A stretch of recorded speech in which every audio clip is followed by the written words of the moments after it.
Dialah Allah yang Maha Esa. Allahus Somad. Allah tempat meminta segala sesuatu. Lam yalid wa lam yulad. Allah tidak beranak dan tidak pula diperanakkan. Walam yakul lahu kufuwan ahad. Dan tidak sesuatu apapun yang setara dengannya. Anak-anak, setelah anak-anak membaca surah Al-Ikhlas bersama-sama, anak-anak juga harus tahu pesan yang ada di dalam surah Al-Ikhlas tersebut. Apa pesannya? Surah Al-Ikhlas berisi pesan iman kepada Allah yang Maha Esa. Kepada Allah kita meminta pertolongannya. Umat Islam hanya menyembah kepada Allah anak-anak. Dan ingat, Allah itu Maha Esa. Artinya Allah itu hanya ada satu.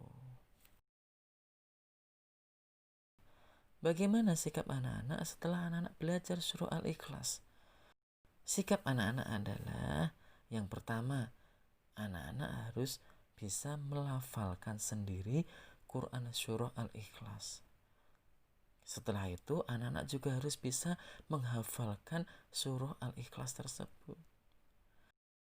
Kemudian sikap anak-anak ketika anak-anak sudah mengetahui pesan Quran surah Al-Ikhlas itu adalah anak-anak harus percaya dan yakin bahwa Allah itu Maha Esa. Pak Guru ingatkan lagi, sikap kalian adalah anak-anak harus percaya dan yakin bahwa Allah itu Maha Esa. Yaitu dijelaskan dalam surah Al-Ikhlas ayat 1 sampai 4. Anak-anak, demikianlah pembelajaran hari ini. Mudah-mudahan anak-anak bisa membaca surah Al-Ikhlas dengan baik dan benar. Dan anak-anak juga bisa menghafalkan surah Al-Ikhlas dengan baik, lancar, dan benar.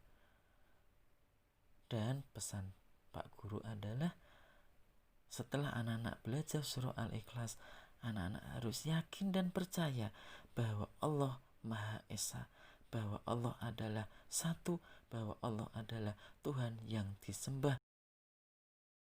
Marilah kita akhiri pembelajaran hari ini dengan membaca hamdalah bersama-sama.